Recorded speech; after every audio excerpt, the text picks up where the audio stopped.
Hindi classes by doctor Asha channel पर आपका हार्दिक स्वागत है। उम्मीद और विश्वास का छोटा सा बीज खुशियों के विशाल फलों से बेहतर और शक्तिशाली है। मुझे भी पूरी उम्मीद और विश्वास है कि मैं जो ये प्रयास कर रही हूँ वो आपकी परीक्षा में बेहतर परिणाम लाने के लिए सहायक सिद्ध होगा। तो एमसीक्यूज़ की इस कड़ी को आगे बढ़ाते हुए, बहुविकल्पी प्रश्नों की इस कड़ी को आगे बढ़ाते हुए हम आ गए हैं कविदेव के कवित्व और सवैये पर।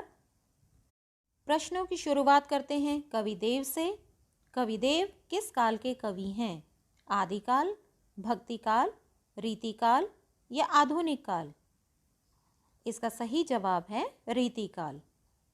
देव के कवित्व और सवैये की भाषा क्या है? अवधी, मैथिली, ब्रज या खड़ी बोली? इसका सही उत्तर है ब्रज भाषा। श्री कृष्ण ने नूपुर कहाँ पहने हैं? पैरों में, कटी में, सांवरे अंगों पर या फिर सिर पर? तो इसका सही उत्तर होगा पैरों में, क्योंकि नूपुर का अर्थ होता है घुंघरू और पायल जो है श्री कृष्ण ने घुंघरू पैरों में बांधे हुए हैं। अगला प्रश्न, श्री कृष्ण ने किरीट कहाँ पहना है? पायनी में, माथे पर, सांवरे अंगों पर या कटी में? तो इसका सही उत्तर होगा माथे पर, क्योंकि किरीट का मतलब होता है मुकुट और मुकुट को कहाँ धारण किया जाता है? मस्तक पर, माथे पर। तो यहाँ पर हमारे दो प्रश्न हो गए बच्चों। किरीट का क्या अर्थ है? किरीट का अर्थ है मुकुट, और मुकुट कहाँ पहना जाता है? माथे पर। अगला प्रश्न है, श्री कृष्ण कटी में क्या पहने हैं? नुपुर, किंकिनी, पीतपट या किरीट? इसका सही उत्तर है किंकिनी। कटी का मतलब होता है कमर और किंकिनी मतलब होता है एक आभूषण जो कमर पर पहना जाता है। अगला प्रश्न है, किंकिनी कहाँ पहनने वाला आभूषण होता है? अभी मैंने जिक्र किया ना बच्चों, बताओ कहाँ पहने जाना वाला आभूषण है? पाँव में, कटी में, माथे पर या हाथों में? तो इसका सही उत्तर होगा कटी में। जुनहाई शब्द का क्या अर्थ है? अंधेरी, तूफान, चांदनी या ज्योति? जुनहाई का अर्थ होता है चांदनी। अगला प्रश्न, श्री ब्रज दूल्हे देव सहाई में देव शब्द का क्या अर्थ है? देवता, भाग्य, अन्नदाता या कवि देव? तो यहाँ पर देव शब्द कवि देव के लिए प्रयोग किया गया है। पायनी नुपुर मंजू बजई सवैया में किसका वर्णन किया गया है? राधा का, कृष्ण का, यशोदा का या नंद का? तो इसमें सही उत्तर होगा कृष्ण का। आगे बढ़ते हैं अगले प्रश्न की ओर। श्री कृष्ण के सांवले शरीर पर किस रंग के वस्त्र सुशोभित हो रहे हैं?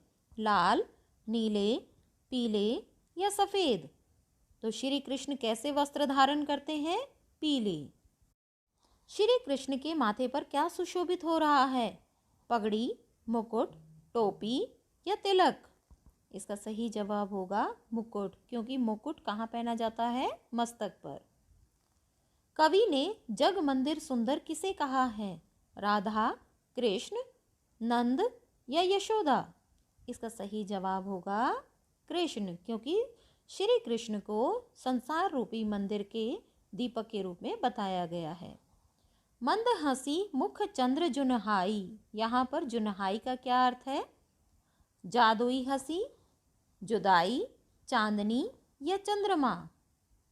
तो जुनहाई का अर्थ होता है चांदनी। कवि देव ने श्री ब्रज दूल्हे किसे कहा है? कृष्ण को, बलराम को, कंस को या सुदामा को? तो यहाँ पर ब्रज दूल्हे कौन है? श्री कृष्ण। डार द्रुम पलना कवित्व में कवि ने किस ऋतु का वर्णन किया है? ये जो कवित्व है, कवित्व छंद में जो ये काव्यांश दिया गया है, इसमें कौन सी ऋतु का वर्णन है? ग्रीष्म, शरद, वर्षा या वसंत? तो सही उत्तर होगा वसंत ऋतु का। कवि ने वसंत का किस रूप में वर्णन किया है? बालक, युवा, किशोर या फिर प्रौढ़? तो इसका सही उत्तर होगा बालक, क्योंकि वसंत को बच्चे के रूप में दर्शाया गया है। बालक वसंत किसके बने हुए वस्त्र पहने हैं?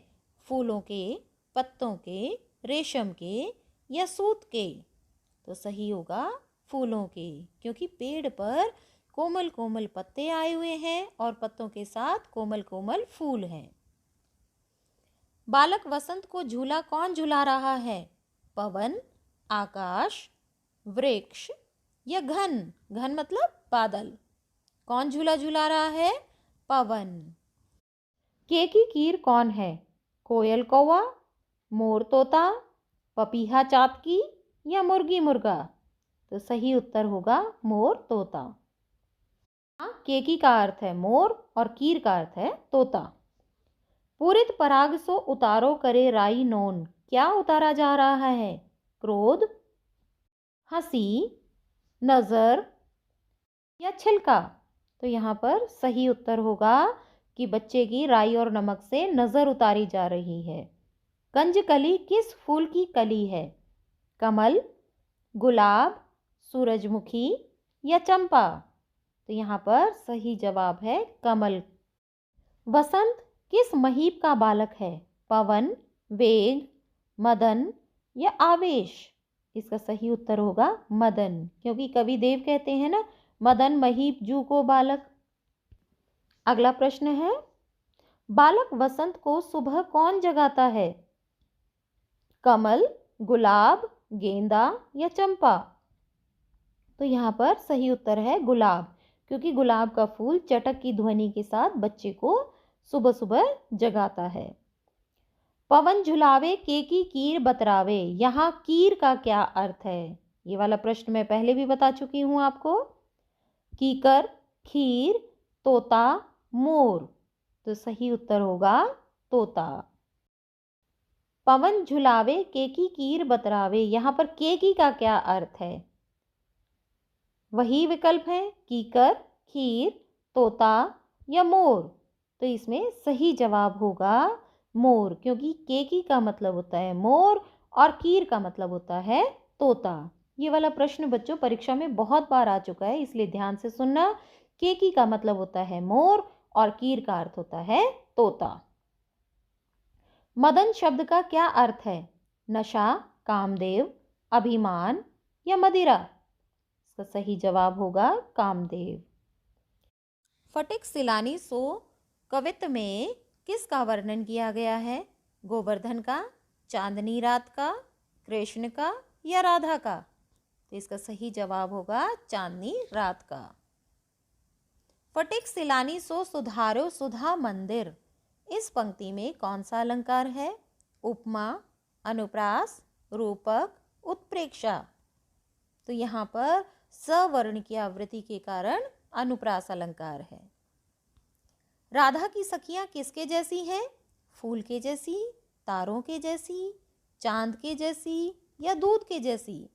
तो यहाँ पर सही जवाब होगा तारों के जैसी। आंगन में किसका फेन फैला हुआ है? सागर का, दूध का, छाछ का या साबुन का? तो इसका सही जवाब होगा दूध का, क्योंकि यहाँ पर कवि भी कहते हैं ना कि दूध को सो फेन फैलो आंगन फरस बंद। तो तरफ चांदनी इस प्रकार से फैली हुई है कि आंगन पर दूध के झाग फैला दिए गए हों। बढ़ते हैं अगले प्रश्न की ओर। मकरंद शब्द का क्या अर्थ है? फूलों का रस, फलों का रस, आयुर्वेदिक रस या कंदमूल का रस? तो इसका सही जवाब होगा फूलों का रस। यहीं पर हमारे बहुविकल्पी प्रश्न समाप्त होते हैं। एक और नए अध्याय के साथ मिलते हैं अगली वीडियो में। तब तक के लिए धन्यवाद। अगर आप इस चैनल पर नए हैं तो Hindi classes by doctor Asha channel को सब्सक्राइब कीजिए, शेयर कीजिए और अगर आपको ये वीडियो अच्छी लगी हो तो लाइक करना मत भूलिए।